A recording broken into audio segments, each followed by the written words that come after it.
pour cette formation sur l'Amérique et notamment sur les parcs nationaux de l'Ouest. Je suis Rémi de Together et je suis accompagné de Katrika Voyage. Est-ce que tout le monde m'entend et tout le monde me voit? N'hésitez pas à écrire sur le chat pour que je vois que vous m'entendez. Bonjour Virginie. Les autres, est-ce qu'ils m'entendent? Ok. Bonjour Muriel. Donc pour ce webinaire, je serai votre assistante technique. C'est-à-dire que si vous avez rencontré un problème de son, d'image, si vous avez un problème quelconque, n'hésitez pas à écrire sur le chat et je vous répondrai rapidement. Donc voilà. Pour ce webinaire ce webinaire va se dérouler en deux parties. Donc la première partie, ça sera une partie présentation. Catherine va vous présenter cette formation sur l'Amérique. Et dans un second temps, ça sera la partie questions-réponses. Donc pour poser la question, sur la barre de chat, tout en bas où vous pouvez écrire le message, il y a un point d'interrogation. Vous cliquez dessus, vous écrivez votre question et à la fin de la présentation, Catherine vous répondra à vos questions. Donc voilà, je laisse la parole à Catherine pour cette formation et je vous souhaite bon webinaire. Bonjour à tous, bonjour à toutes. Voilà, j'espère que vous m'entendez bien et que tout le monde va bien. Donc voilà, alors je suis Catherine d'America Voyage. Nous sommes basés à Phoenix, en Arizona. Bon, l'Arizona, je suppose que tout le monde connaît, c'est juste à côté de la Californie. On est à 1 heure de vol de Los Angeles ou 7 heures de voiture. Alors voilà, notre agence, nous existons depuis quasiment presque une dizaine d'années. Alors nous sommes vraiment, locales, agence locale, sur place. Toute notre équipe est francophone. Toute notre équipe vit depuis des années, 15-20 ans aux États-Unis. Donc on connaît pas mal, les États-Unis. Alors il faut savoir que nous couvrons, tous les États-Unis, mais aujourd'hui le thème sera principalement les parcs nationaux de l'Ouest parce que c'est vraiment, ce qu'on vend le plus et c'est ce que les voyageurs veulent visiter le plus. Alors évidemment, nous avons l'expérience, nous avons la qualité, nous avons surtout la disponibilité. Alors nous avons un choix incroyable et inimaginable de circuits. Nous faisons tout à la carte en fonction des désirs, des clients. Évidemment, durant le circuit des clients, de vos clients, tous vos clients peuvent nous contacter 7 jours sur 7, 24 heures sur 24 durant leur circuit. S'ils ont une urgence, s'ils ont une question, s'ils ont besoin d'aide, nos téléphones sont branchés 24 heures sur 24 pour ces voyageurs-là. Ce qui veut dire que c'est assez rassurant pour vos clients et de savoir qu'ils ont vraiment une aide sur place à la même heure qu'eux. Voilà, tous nos voyages se déclinent en moto et en voiture. Donc je vais passer au slide suivant. Alors nous sommes une équipe de 5 personnes dans les bureaux. Il y a Olivier, il y a moi-même, il y a, Anna, qui est avec nous, qui a un petit accent espagnol. Il y a Sue, qui vit depuis plus de 20 ans aux États-Unis et il y a Aurélie, sauf que j'avais pas la photo d'Aurélie, donc je suis désolée, il y a que 4 photos. Et voilà, on est tous experts, des États-Unis et on est tous là pour vous aider et à vous donner des conseils judicieux pour vos clients. Hem, nous sommes, agréés IATA, c'est notre propre, licence, IATA. Nous sommes aussi membres de l'association des agents de voyage aux États-Unis. Nous avons tout ce qu'il faut pour être, en règle, au niveau assurance et cetera. Au moins ça rassure beaucoup de gens. Voilà les horaires, où vous pouvez nous contacter ainsi que les coordonnées. Maintenant nous allons, découvrir, hem, tout ce qui est important, à savoir lorsque vous discutez avec un de vos clients, des petites astuces de ce qu'il faut savoir pour qu'il considère que non seulement vous êtes une pro, mais que vous savez de quoi vous parlez. Parce que parfois, certains petits détails peuvent changer tout un circuit ou tout un projet en fonction de l'hiver ou de l'été. Parce que certaines routes en hiver sont complètement fermées, notamment en Californie, au niveau du Yosemite et donc je vais vous expliquer tout ça. Et donc nous allons parler de la météo en hiver, au niveau des altitudes des parcs, la distance, de certaines étapes, quand voyager justement.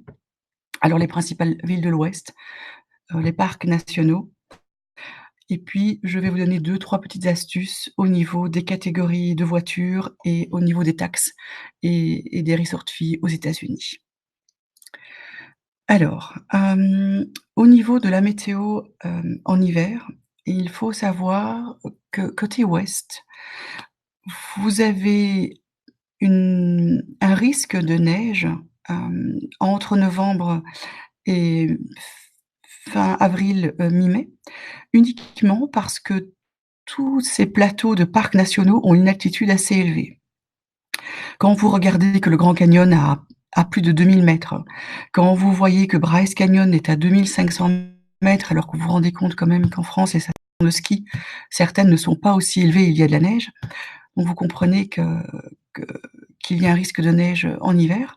Alors il faut savoir que cette altitude, au niveau des parcs, ne doit pas faire du tout peur, simplement parce que ce sont des plateaux tellement larges et ce sont des plaines tellement, étendues que lorsque vous montez vers ces parcs nationaux, vous ne vous rendez à peine compte que vous montez. Ce n'est que grâce aux panneaux, d'élévation, que les gens se rendent compte à quelle altitude ils se trouvent. Donc au niveau, de Yosemite, voilà, je vous ai mis un petit rond ici. Alors il faut savoir que cette partie-là qui est la Tioga Road, c'est la route, c'est la numéro 120. Elle traverse tout le Yosemite de Mammoth Lake à Yosemite Village. Et bien cette route-là est fermée entre novembre à, mi-mai. Alors il arrive à peu près tous les 5 ans que la météo est assez mauvaise, et qu'il y a des chutes de neige plus abondantes que les autres années, ce qui fait que de temps en temps, cette route peut être fermée jusqu'au 1er juillet. Ce qui veut dire que lorsque vous avez des clients qui désirent faire des circuits, au mois de mai, et parfois jusque mi-juin, on pourrait, les prévenir qu'ils devraient peut-être faire un détour d'à peu près 3 heures vers le nord, si cette route est encore fermée. Donc c'est vraiment un risque. C'est vraiment un risque. Alors ce qui est sûr et certain, c'est que c'est fermé jusqu'au minimum la 3e semaine de mai. Donc c'est vraiment, une petite astuce à leur donner parce que sinon ils risqueraient, d'être embêtés sur place, si leur hôtel n'est pas positionné de manière adéquate, pour faire ce détour. Alors au niveau des autres parcs, donc voilà, je vous ai mis ici Bryce pour vous donner, l'endroit où se trouve Bryce pour vous donner juste quelques indications. Sinon les autres villes où il pourrait y avoir de la neige, mais tout à fait praticable parce que tout est déneigé, c'est Williams. Williams qui se trouve ici en dessous du Grand Canyon.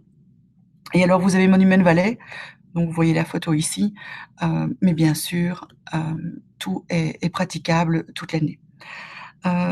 Évidemment en hiver, il fait beau dans certaines régions quand même, si vous avez des clients qui ont envie d'avoir du soleil, en hiver et là bien sûr, sans problème, vous avez Los Angeles, Las Vegas, la vallée de la mort, bien sûr, vous aurez toujours 30-35 degrés en hiver et puis Phoenix, où j'habite. Donc là, en hiver, vous avez, facilement entre 25 et 28 degrés toute la journée.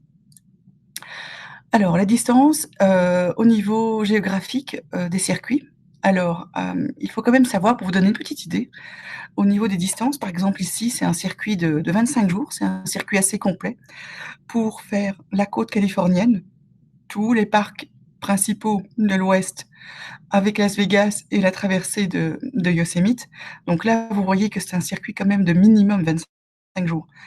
En dessous de 25 jours, ce seraient des étapes vraiment trop longues et vous voyez quand même que votre client, en 25 jours, arriverait minimum à faire, près de 4 400 kilomètres.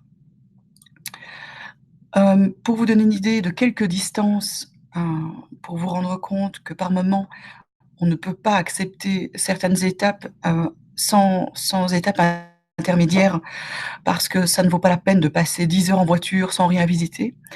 Donc voilà, pour vous donner une idée, si vous avez des clients qui veulent, atterrir à Los Angeles et qui vous disent: «Voilà, le lendemain, je veux déjà aller au Grand Canyon», Non, non, non, ce n'est pas possible parce que regardez, vous avez non seulement 800 kilomètres entre, il faut penser que Los Angeles est tout le temps embouteillé.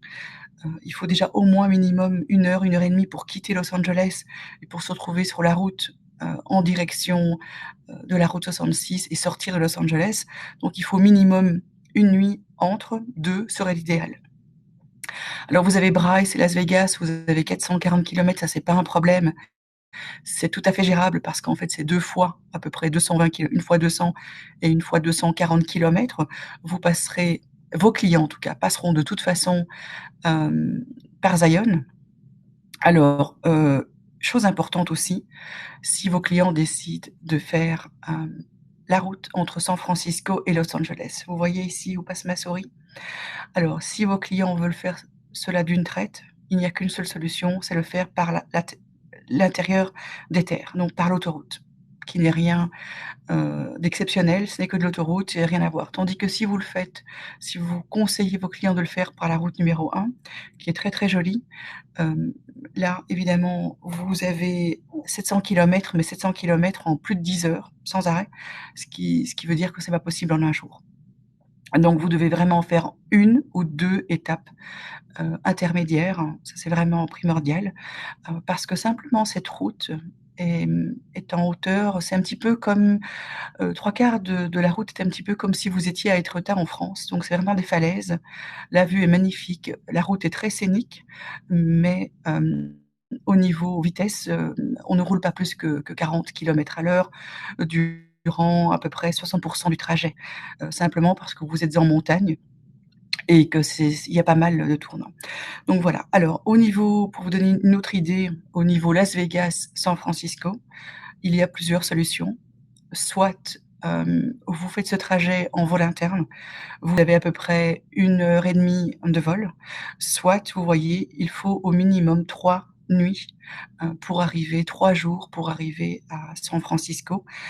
Les petites bulles là entre Las Vegas et San Francisco sont les étapes minimum à faire et à conseiller. Ensuite, quand voyager? Eh bien simplement, en voiture, vous pouvez le faire toute l'année. Il n'y a aucune restriction. Évidemment, même s'il y a de la neige, les routes sont assez bien gérées ici par les États et donc tout est déneigé et s'il y a vraiment un souci en hiver, c'est assez vite réglé sur place. Donc il y a vraiment très, très, très peu de soucis sur les routes, sauf évidemment les routes qui sont fermées, totalement fermées, pendant l'hiver comme au Yosemite. Alors, question moto. Évidemment, côté ouest, ça ne concerne pas tous les États-Unis, mais là, nous parlons de l'ouest et des parcs de l'ouest. Donc, en moto, visiter l'ouest n'est possible que de fin avril à fin octobre. Alors évidemment, si vous désirez pour vos clients faire un circuit en Californie côté océan, là bien sûr, du nord au sud, c'est ouvert, tout est praticable en moto. Puis il ne faut pas oublier en hiver, au niveau côté ouest, ce n'est pas gérable au niveau du froid pour les personnes en moto. Donc ce n'est pas seulement la neige, c'est surtout le froid aussi à gérer quand vous êtes sur la moto parce que le vent est encore plus glacial avec la vitesse du vent. Alors, quelles sont les principales villes de l'Ouest avec un aéroport? Il faut savoir que toutes ces villes, vous pouvez commencer des circuits à la carte, dans le sens que vous voulez, commencer où vous voulez, terminer le circuit où vous voulez, le faire en boucle. Il y a des vols tous les jours, donc il n'y a aucun souci au niveau gestion d'arrivée ou de départ au niveau des clients. Alors, l'Ouest est grand, il n'y a pas beaucoup d'aéroports internationaux. Donc, je vais vous montrer sur la carte où se trouve chaque ville. Alors, vous avez San Francisco, qui se trouve ici sur la pointe gauche, où se trouve ma souris. Vous avez Los Angeles un petit peu plus bas. Vous avez San Diego, qui est à la frontière du Mexique, qui se trouve juste ici. Vous avez Phoenix, où je suis, qui est l'endroit le plus proche du Grand Canyon, puisque nous ne sommes qu'à 3 heures et demie du Grand Canyon. Alors, vous avez Albuquerque, qui est au Nouveau-Mexique, où il y a une possibilité d'entrée. Et puis, bien sûr, il y a Las Vegas, où il y a pas mal de vols. Au niveau info importante, si vos clients veulent absolument des vols directs de Paris, il n'y a qu'une seule solution, c'est Los Angeles ou San Francisco. Toutes les autres villes sont avec escale. Ensuite, bon là c'est un petit peu pour détendre l'atmosphère, le temps que je parle. Donc là, vous comprenez tout de suite où vous êtes. Donc je vous ai mis une petite photo d'Hollywood. Il est possible de s'y en approcher assez proche. Donc ça, c'est vraiment pas un souci lorsque vous visitez Los Angeles. Donc là, vous avez le fameux signe de Las Vegas sur le strip. Ici, vous avez une photo évidemment du centre du strip de Las Vegas avec notre tour Eiffel, on va dire, qui représente un petit peu la France et puis qui est assez que les Américains adorent sur place. Et puis là, vous avez le Golden Gate à San Francisco. Alors, continuons.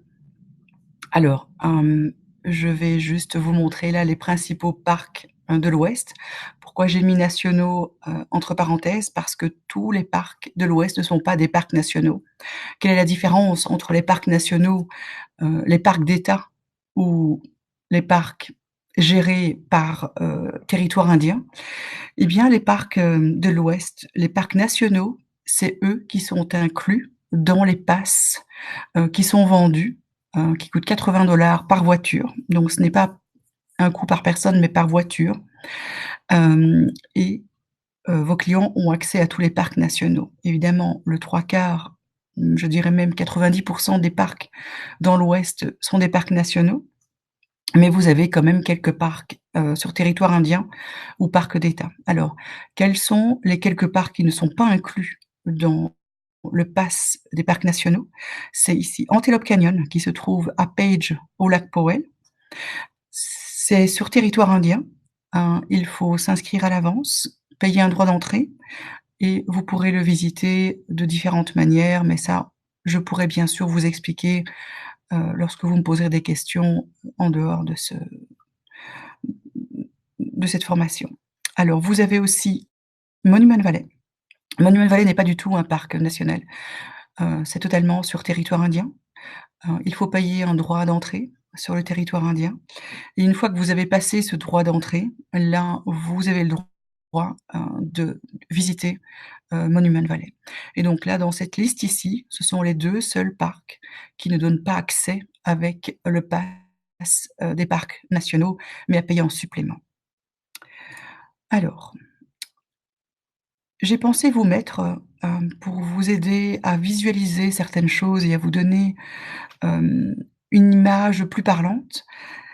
Chaque petit arbre sur la carte aux États-Unis représente un parc national et donc vous voyez que la majorité des parcs nationaux se trouvent effectivement dans l'Ouest et donc tous ces parcs nationaux, bien sûr, sont une beauté. Chaque parc national est différent.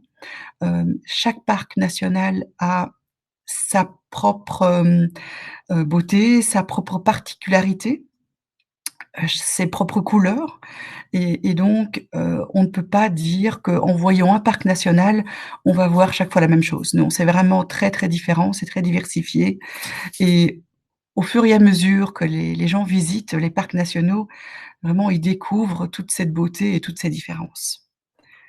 Ensuite, là, c'est vraiment quelques images. Si, vous reconnaissez, si vous avez déjà fait les États-Unis, si vous reconnaissez, les endroits, mais je vais vous aider. Vous dire chaque photo, ce que ça représente. Alors la première photo ici, représente en fait le tunnel qui traverse Zion lorsque vous arrivez de Bryce et que vous vous dirigez vers, Las Vegas. Vous allez d'office traverser ce tunnel qui traverse une des montagnes, dans Zion. À côté, bien sûr, vous avez Bryce Canyon. Ensuite, là, vous avez le lac Powell à Page. À côté, Monument Valley. Ici, en dessous, c'est le fameux Antelope Canyon, aussi au lac Powell à Page, qui est sur territoire indien. À côté, là, vous avez le Grand Canyon. Et puis là, peut-être un petit peu plus difficile, vous avez la première photo ici en haut, qui est Arches National Park, qui se trouve à Moab, qui est un petit peu plus excentré par rapport aux autres parcs. mais qui se trouve toujours dans l'ouest. Et puis là, vous avez Horshubent, qui se trouve juste, un petit peu à l'extérieur de Page, au lac Powell, et qui est magnifique à visiter aussi.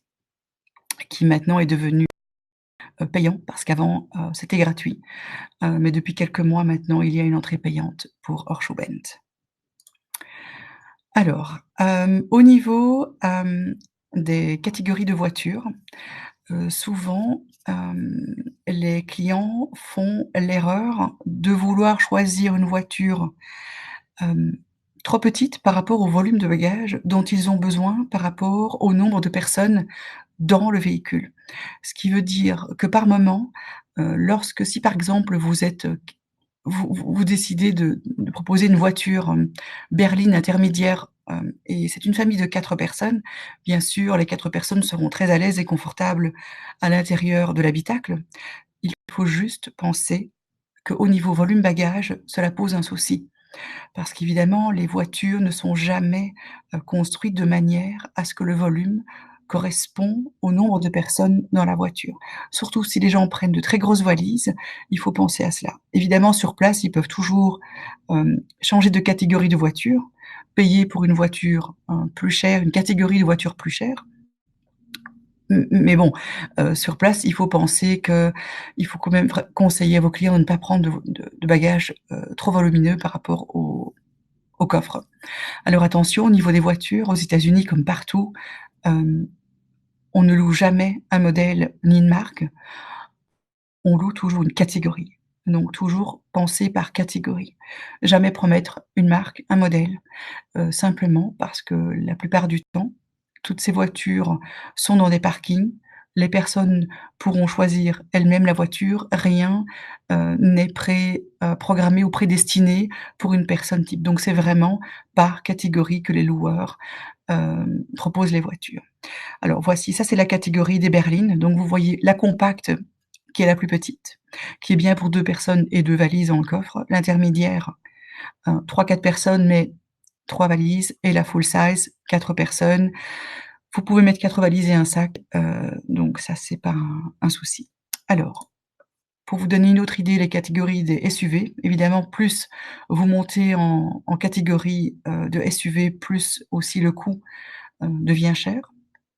Alors, la première, la plus petite qui est la SUV, standard, qui est très bien pour, 3-4 personnes. L'inconvénient, c'est que ça prend réellement des bagages pour maximum 2 à 3 personnes. Ensuite, vous avez la SUV mid-size qui est la moyenne, qui est pas mal.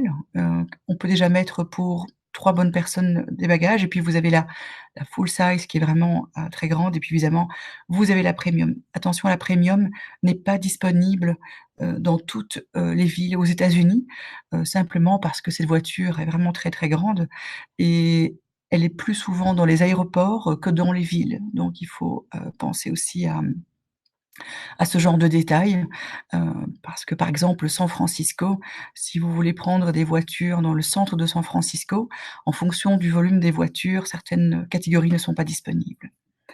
Alors ici, vous avez, une petite explication sur les minivans. Alors pour les minivans, le simple permis, national français suffit, même jusque, le 15, places, donc ça, c'est pas un souci. Attention à ces 2 véhicules.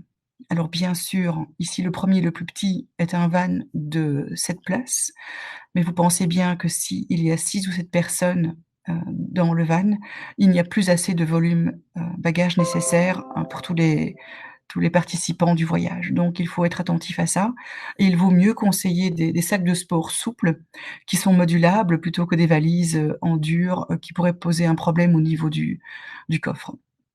Alors le van, 15 places, il est vraiment très bien, très confortable.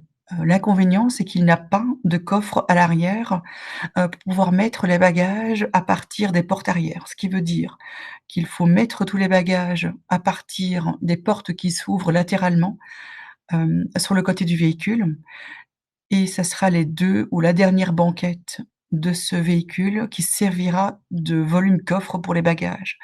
Si cela veut dire qu'un van de cette manière à 15 passagers, on le conseille maximum pour 8 à 9 personnes pour bien sûr un volume de bagages, de 8 personnes maximum parce que sinon ce ne sera plus, réaliste. Donc voilà. Alors ce van passe partout, donc ce n'est pas un souci au niveau, de se déplacer.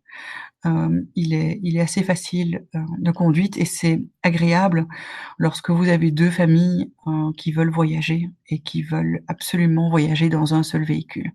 Et bien sûr, il ne faut pas dépasser, 8 personnes. Donc voilà. Alors, petite chose importante à savoir au niveau des États-Unis, qui est tout à fait, différent de la France ou de l'Europe. Alors aux États-Unis, rien, rien, n'est affiché taxes incluses. C'est assez compliqué pour les Européens, pour les Français à comprendre et à réaliser parce que le prix affiché que vous voyez n'importe où, je vous ai mis quelques photos pour comprendre la situation, que ce soit dans un restaurant, dans une pharmacie, donc ça c'est vraiment dans un supermarché, ça c'est le rayon pharmacie. On a quasiment tout à disposition dans les rayons, que ce soit au supermarché, et à Las Vegas principalement les hôtels, mais ça c'est les resort fees, c'est encore autre chose. Tout est affiché hors taxe. Alors, vous connaissez les clients sur place ne connaîtront que le prix final qu'au moment de payer. Donc c'est assez, par moments, embêtant, hem, pour les clients qui n'ont pas l'habitude, mais ils s'y habitueront petit à petit donc que ce soit, restaurant, pharmacie, vraiment tout est affiché, hors taxe. Alors au niveau des restaurants, il faut penser une chose, c'est que non seulement c'est affiché hors taxe, mais il y a un pourboire du minimum 15 à 18 à mettre aussi, en supplément, par rapport à votre addition. Alors il faut savoir que dans la plupart des restaurants, lorsque vous êtes plus que 6 à une table, d'office, les restaurants incluent, ces pourboires. Pour être attentif à savoir si ces pourboires sont déjà inclus ou pas dans votre addition, vous devez simplement regarder au bas du ticket. Vous devez conseiller cela à vos clients pour qu'ils ne payent pas évidemment une deuxième fois ces pourboires. Conseillez-les toujours de regarder la fin du ticket et s'il est écrit le mot TIP, type, qui est pourboire en anglais. Lorsqu'ils sont plus que 6, ça sera souvent inclus et donc ça les évitera, de payer doublement les pourboires. Alors il y a aussi des resort fees, aux États-Unis, principalement à Las Vegas, mais aussi dans tous les États-Unis, pour tous les hôtels à partir de 3, à partir de 4 à 5 étoiles. Certains 3 étoiles sont concernés, mais c'est très rare. Ces resort fees sont une sorte de taxe, supplémentaire à payer uniquement sur place. Les hôteliers veulent absolument que ce soit payé sur place par le client final et donc ces resort fees peuvent aller de 25 à 45 par nuit, par chambre. Alors autre chose, importante, à vous dire, c'est que, au niveau des taxes, soyez juste prudents parce que chaque État, chaque, quartier a simplement des taux différents. Donc ce n'est pas parce que vous allez acheter quelque chose dans un magasin 5 kilomètres plus loin que vous allez acheter le même produit et qu'il coûtera la même chose. Donc voilà, c'est une petite parenthèse. Donc voilà, j'ai essayé de faire vite, j'aurais bien parlé un peu plus, mais je me suis dit que j'allais vous laisser du temps à me poser des questions parce que les questions, sont aussi importantes. Peut-être, que vous avez quelque chose qui vous trotte l'esprit et que vous voulez me poser comme question et je peux répondre à toutes les questions que vous désirez et j'espère que j'ai été claire, que je n'ai rien oublié de principal et de toute façon, toute question que vous aurez au moment où vous voulez, me demander un conseil, des étapes, construire, un circuit, je vous aiderai, je vous conseillerai et je vous donnerai toutes les idées, tous les conseils à faire, à ne pas faire et quoi expliquer, à vos clients, pour faire vraiment un circuit de leurs rêves et des étapes vraiment équilibrées. Voilà, maintenant je vous laisse peut-être, la parole et vous pouvez me dire, ce que vous avez comme question.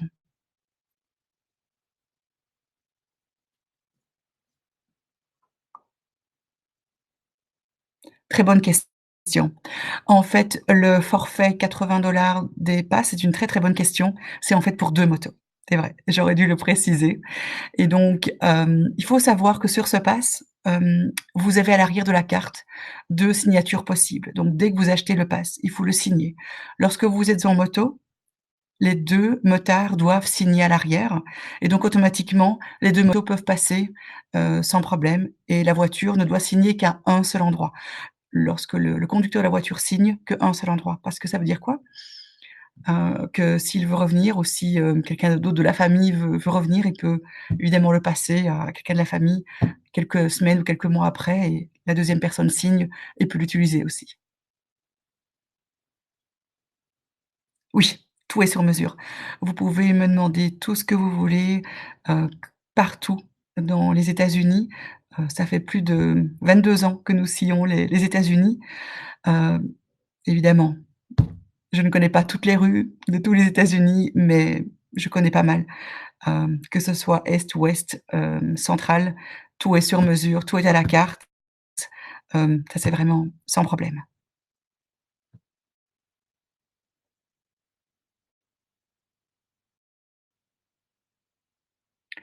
Hem, Vous parlez taxes à rejeter dans les magasins ou, les resort fees à payer pour les hôtels 4-5 étoiles, hem, ou à Las Vegas? Alors, au niveau de l'hôtellerie évidemment, heu, lorsque vous demandez un prix, évidemment, je donne tout, taxes incluses. Mais c'est sur place. Impossible de prévoir ou de rajouter ou de savoir simplement à l'avance lorsque vous voulez simplement acheter, un paquet de bonbons dans un magasin qui coûte 1 dollar. Si vous le voyez affiché 1 dollar, évidemment, ce n'est pas 1 dollar que la personne payera, mais peut-être 1,10 $, 1,12 $, 1,15 $. Impossible. Alors c'est impossible à savoir pour toute personne vivant ou étant aux États-Unis. On ne le sait qu'au moment où on paye et c'est comme ça au McDo, au restaurant, en pharmacie, c'est comme ça partout.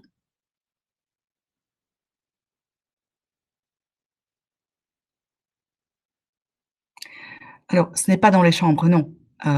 Les petits déjeuners, dans les chambres, oui, ça c'est possible à la carte, à la demande la veille, mais que dans les hôtels 4 ou 5 étoiles, et toujours bien sûr en petit déjeuner payant. Lorsque les petits déjeuners sont inclus, dans les hôtels aux États-Unis, c'est souvent les hôtels 1, 2 ou 3 étoiles. 9 fois sur 10, ce sont des petits déjeuners offerts, donc gratuits, par les hôtels et donc là, évidemment, les clients peuvent se servir à volonté, les petits déjeuners. Mais non, les petits déjeuners dans la chambre, c'est uniquement pour les 4 ou 5 étoiles à la commande et payant et dont le compte est mis sur la chambre. Alors, il y a toujours, des salles de restaurant dans les hôtels, c'est très rare. Ça arrive, bien sûr, ça arrive, mais c'est vraiment très, très rare, qu'un hôtel n'a pas de salle de restaurant, mais ça peut exister. Mais il faut savoir qu'aux États-Unis, je dirais qu'il y a autant, de restaurants pour prendre son petit déjeuner que de boulangeries en France. Donc là, les clients n'ont pas vraiment à s'inquiéter à ce niveau-là. Si vraiment un jour ils sont dans un hôtel où il n'y a pas de salle de petit déjeuner, je pense que, 200-300 mètres ou 400-500 mètres plus loin, il y a l'endroit où ils peuvent prendre un petit déjeuner. Ah, bonne question. Alors, hem, alors au niveau touristique, au niveau, par exemple, vêtements, hem, c'est beaucoup plus intéressant aux États-Unis, qu'en France. Heu, Niveau magasin, c'est moins cher. Je dirais qu'il y a en fonction des États, parce qu'évidemment toujours à cause des taxes, il y a une différence de taxes entre les États. Alors il y a les magasins classiques, les shopping centers et les outlets. Alors les outlets, évidemment, c'est là où, vos clients trouveront toutes les grosses marques à, des prix, vraiment cassés. Je dirais cassés par rapport à la France, entre 60 et 80 moins cher, qu'en France. Vous avez, les shopping centers. Alors ces outlets évidemment se trouvent que dans les grandes villes. Une fois que vous êtes près des parcs nationaux, vous n'avez plus de magasins. Ça c'est fini. À part les pompes essence où vous pouvez vous ravitailler, il n'existera plus que des pompes essence autour des parcs nationaux pour acheter des choses. Alors au niveau, achat autres, alors les restaurants par contre, les, fast-food, il y a une multitude de fast-food aux États-Unis, par rapport à la France. Il y a beaucoup de choix, ça c'est très, très bon marché. Vous avez des chaînes de restaurants qui sont aussi très bon marché et où vous mangez très bien, mais à partir où vous rentrez dans un restaurant, on va dire, qui n'est pas une chaîne, là, ça commence à être plus cher qu'en France. Là, évidemment, le coût du restaurant, parce qu'il faut penser à rajouter la taxe et les pourboires entre 18 à 20 en fonction du nombre de personnes que vous êtes.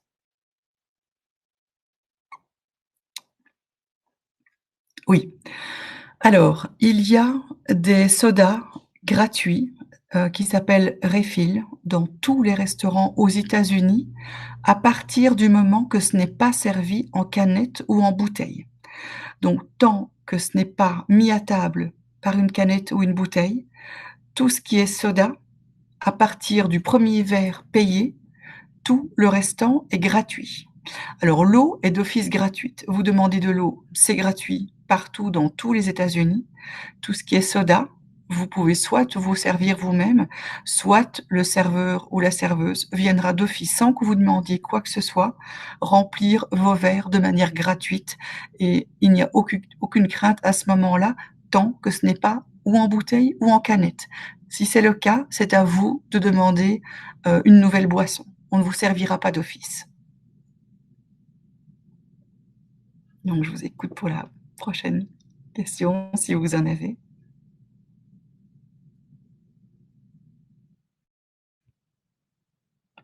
Bon, peut-être que vous n'avez plus de questions. Alors évidemment, les sodas, c'est hors tout ce qui est jus de fruits. Jus de fruits, c'est payant par verre. C'est vraiment ce qu'on appelle soda. Alors, y a-t-il des choses à visiter sur cette grande route entre LA et Las Vegas? Car on nous conseille souvent de faire une entrée par Phoenix pour casser cette longue route. OK. Alors, oui et non.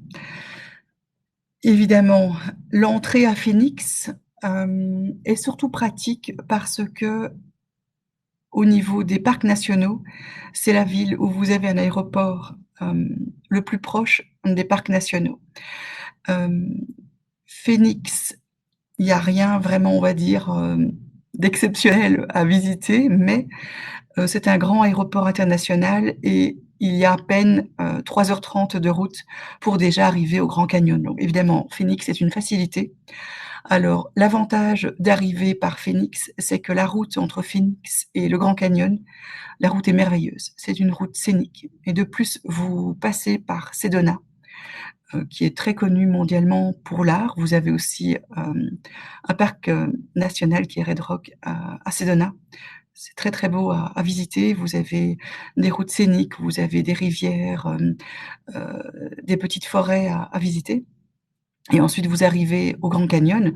Alors la route entre, Las Vegas, et Los Angeles ou Los Angeles, Las Vegas est assez monotone, pénible. Il n'y a pas grand-chose à visiter, c'est assez plat. Vous allez faire une partie, de la route 66 en passant par Barstow, au milieu. Vous pourrez visiter, en tout cas les clients pourront visiter, passer par, Calico, où il y a aussi un outlet, entre les 2. Mais à part ça, la route, il n'y a rien d'exceptionnel à visiter, c'est assez monotone. Et il faut compter à peu près, 5 heures, 5 heures et demie de route, non-stop entre Los Angeles et Las Vegas. Donc voilà, j'espère avoir répondu, clairement à cette question. La différence aussi entre, Los Angeles et Phoenix, c'est que Los Angeles de Paris, vous avez des vols directs. Phoenix, le vol le plus, direct, c'est uniquement British avec une escale à Londres. Sinon, c'est une escale quelque part dans une ville, de l'Est, aux États-Unis.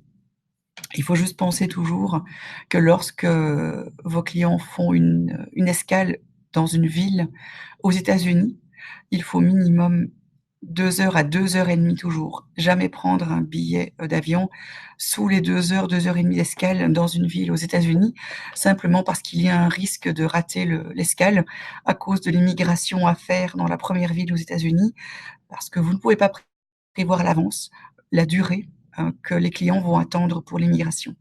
Ça pourrait durer une demi-heure, 1 heure et demie. Chaque ville, est différente. chaque vitesse, au niveau de l'immigration dans chaque ville est différente. Il peut y avoir 1 guichet ouvert, 3 guichets, 5 guichets ouverts. On ne peut pas prévoir ça. Donc, le minimum, je dirais, c'est 30 minutes et le maximum qui pourrait arriver, c'est 3 heures d'attente à l'immigration avec un risque, s'il n'y a pas assez de durée d'escale, c'est de rater son vol. Donc il faut vraiment être prudent, à ce niveau-là. Donc et aussi autre chose, à l'aller, pas au retour, mais à l'aller, les clients, après l'immigration, doivent aller rechercher leur bagage et le mettre sur le tapis roulant qui se trouve juste à côté. C'est juste une formalité, mais chaque client doit, prendre son bagage à l'escale à l'aller et le mettre sur le tapis roulant d'à côté. Formalité qu'il n'y a pas à faire au retour lorsque vous quittez les États-Unis. Il y a alors autre chose importante aussi, souvent quand vous rentrez, aux États-Unis, les gens sont très étonnés. Il y a souvent des fouilles, de bagages par la douane. Alors un document simplement de la douane est mis dans le bagage du client. Il n'y a pas à s'inquiéter. Je dirais 80 des bagages sont traités de cette manière-là. Donc c'est vraiment quelque chose de routinier.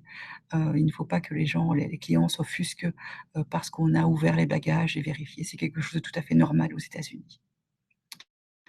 Donc voilà. Oui, c'est au vert. Donc effectivement, tout ce qui est eau. Alors eau, vous recevez d'office une carafe, sauf si c'est dans un fast-food, vous le recevez au verre, mais là, vous vous servez vous-même. Sinon, dans les restaurants, vous recevez une carafe d'eau. Les sodas sont par verre et c'est la serveuse qui vient soit de remplir votre verre avec une cruche, d'ice tea, c'est principalement de l'ice tea. Alors, l'avantage aux États-Unis, l'ice tea, vous les avez à pas mal de goûts différents.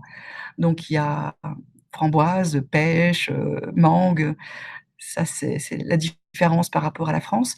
Mais tout ce qui est Coca, Fanta et tout ce qui est boisson gazeuse, là, la serveuse prend simplement votre verre et va vous le remplir et va vous le rendre gratuit. Alors aussi, autre chose qu'il y a de très étrange ou très étonnant pour les Français, que les Français n'apprécient pas toujours, c'est que les verres aux États-Unis sont remplis à ras-bord de glaçons. Et donc, il ne faut pas que vous pensez, vos clients pensent qu'ils sont arnaqués parce que le verre est rempli de glaçons et puis il y a très peu de boissons. Non, puisque vos verres seront d'office remplis gratuitement. Mais évidemment, vous avez ces glaçons non-stop qui sont remplis dans le verre. Il suffit simplement de dire sans glaçons et puis vous aurez votre boisson sans glaçons. Mais c'est vraiment au verre, partout, gratuit, du moment que c'est hors canette ou hors bouteille. Donc ça, je le précise bien, c'est gratuit.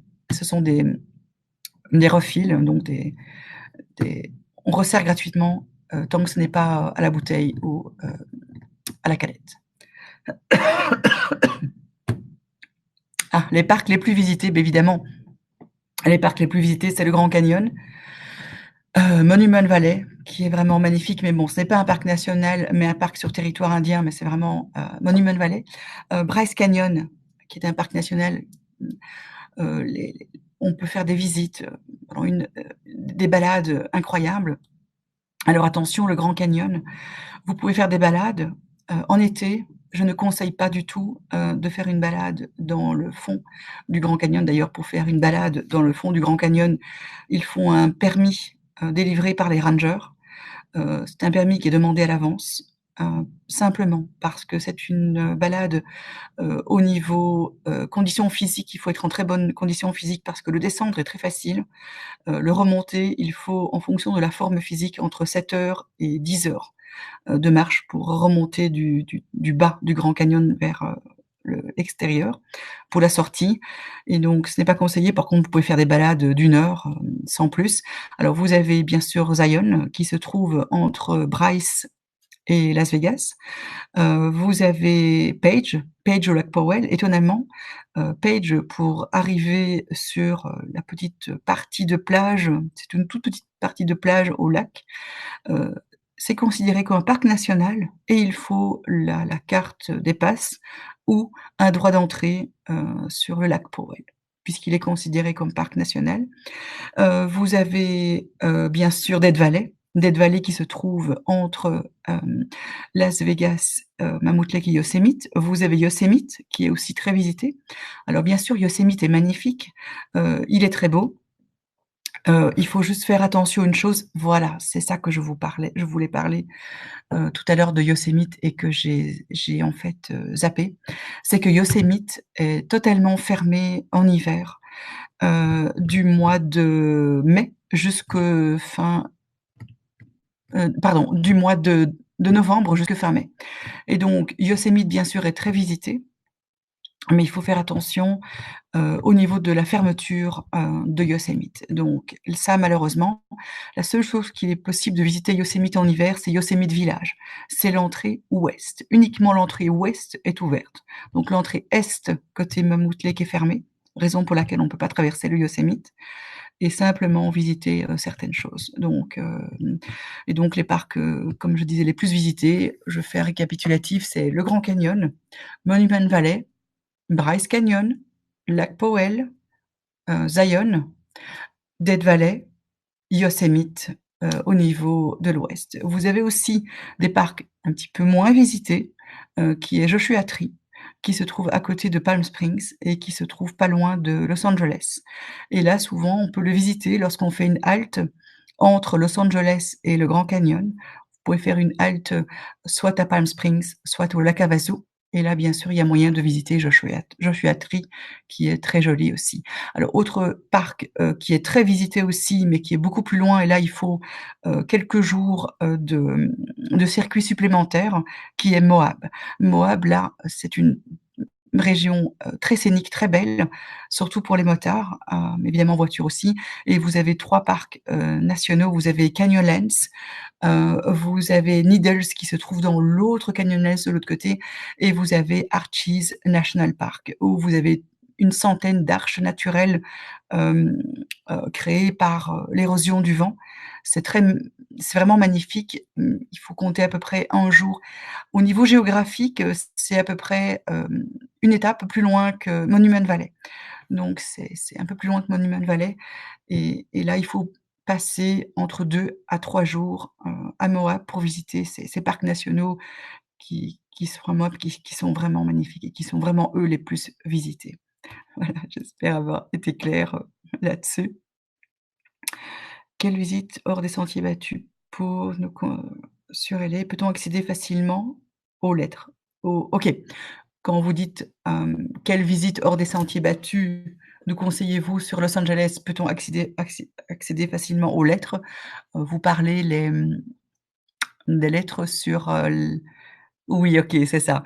Sur les étoiles, les noms, des gens célèbres aux États-Unis ou dans le monde qui est sur Hollywood. Oui, alors c'est facile d'accès. Il y a des parkings payants, un peu partout, où se trouve ce fameux boulevard, à Los Angeles, exactement à Hollywood, tout près de Beverly Hills.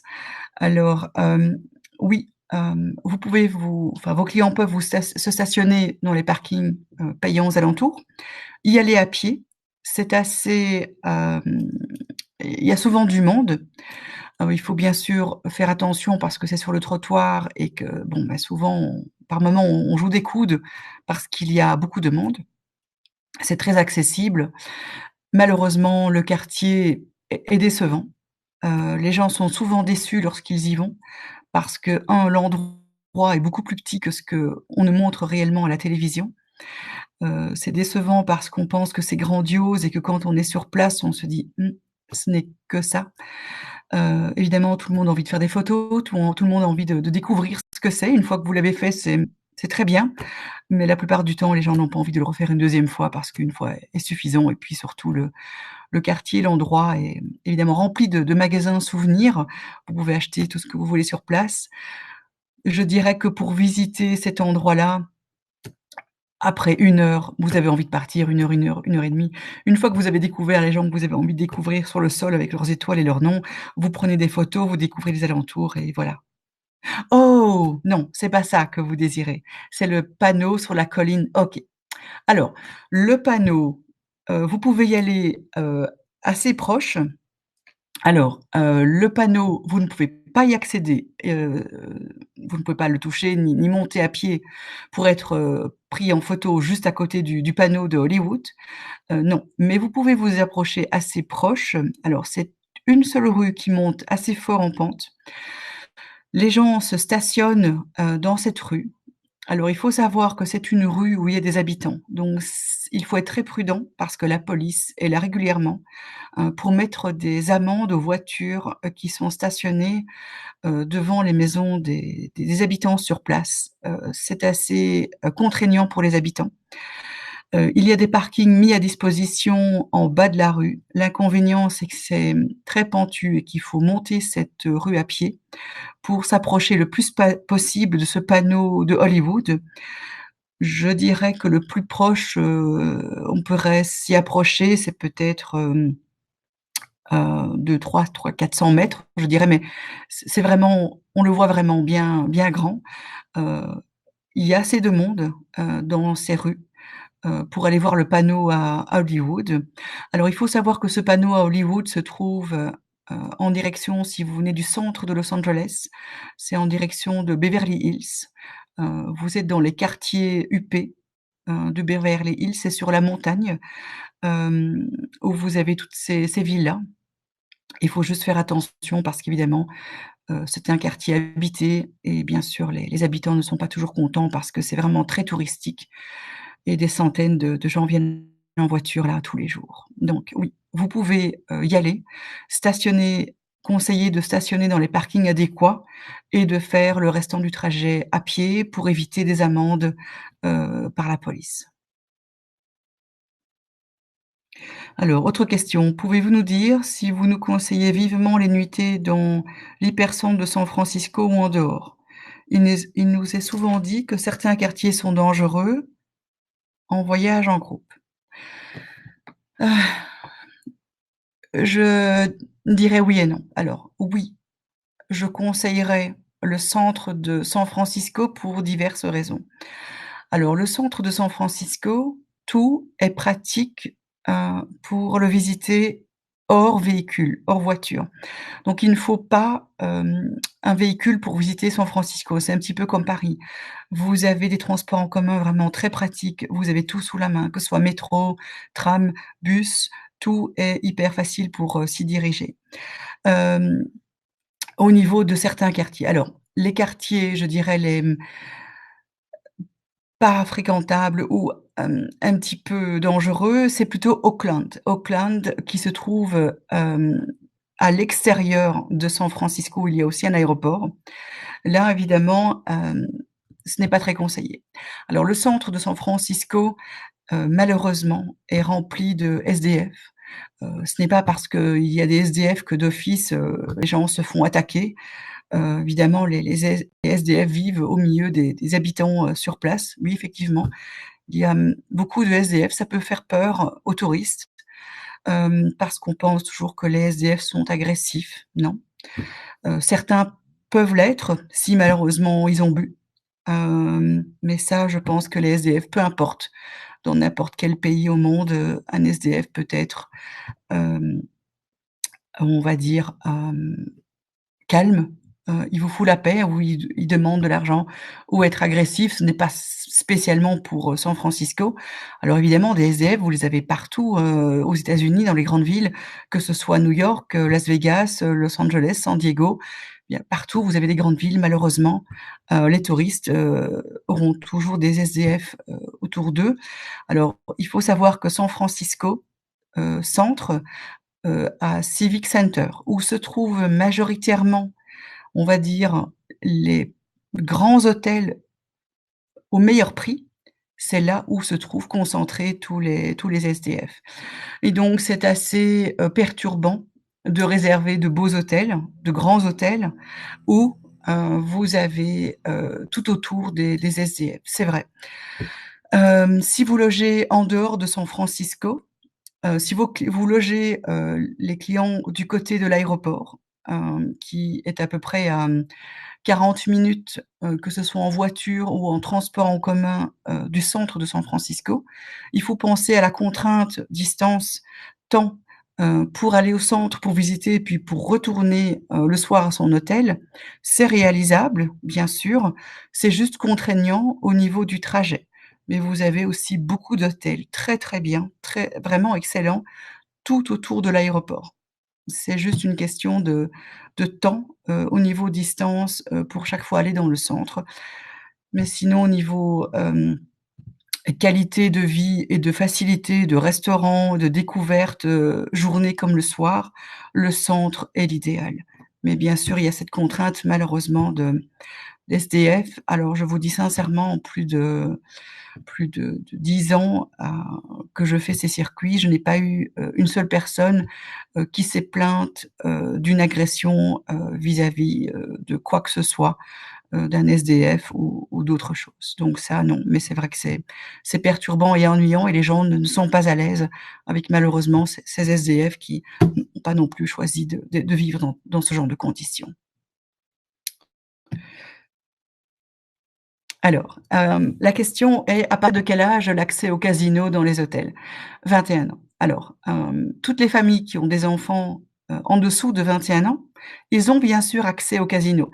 C'est une erreur de croire que parce que vous avez en dessous de 21 ans, que vos enfants ont en dessous de 21 ans, qu'ils ne peuvent pas être dans un casino, traverser le casino ou simplement, hem, heu, être dans le casino. Alors, toute personne en dessous de 21 ans ne peut pas jouer, ne peut pas s'asseoir devant une machine à sous, c'est interdit.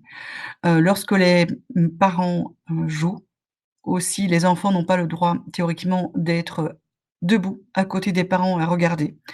Alors, vous avez le droit de traverser, même si c'est 100 fois sur la journée, justement pour profiter des casinos.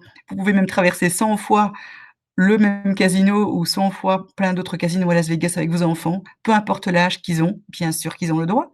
De plus que les réceptions, des hôtels ont été, mises, de manière à ce que vous êtes quasiment obligés de traverser l'entièreté du casino pour arriver aux ascenseurs qui mènent aux chambres des clients. Donc d'office, tout le monde va traverser les casinos dans les grands hôtels pour accéder aux chambres. Donc ça n'a pas de sens quand on dit non, les enfants n'ont pas le droit, d'aller au casino ou d'y être, puisque de toute façon, ils traverseront tous les casinos entre la réception et les chambres d'hôtel pour accéder aux ascenseurs. Donc oui, vous pouvez accéder à n'importe quel âge au casino, mais jouer, c'est 21 ans. Ça veut dire quoi aussi? Quel est l'impact à ce niveau-là et quelle est la conséquence? En dessous de 21 ans, vous pouvez ni vous asseoir à un bar, dans un casino. Alors, chose agréable à savoir que beaucoup de gens ignorent, à partir du moment où vous avez le droit de vous asseoir à une machine à sous dans un casino et que vous avez plus de 21 ans, vous avez le droit de demander des boissons alcoolisées à tout serveur de manière gratuite, à condition de donner un pourboire à la serveuse ou au serveur qui arrive. Peu de gens profitent de ce genre d'avantage. Vous pouvez demander toutes les boissons, que vous voulez, ce n'est pas payant. Il faut simplement demander un pourboire à la personne qui vous apporte, votre boisson. Voilà, j'espère avoir été claire et d'avoir donné une petite astuce, casino. Du coup, le temps est écoulé, ça y est, c'est l'heure de se quitter.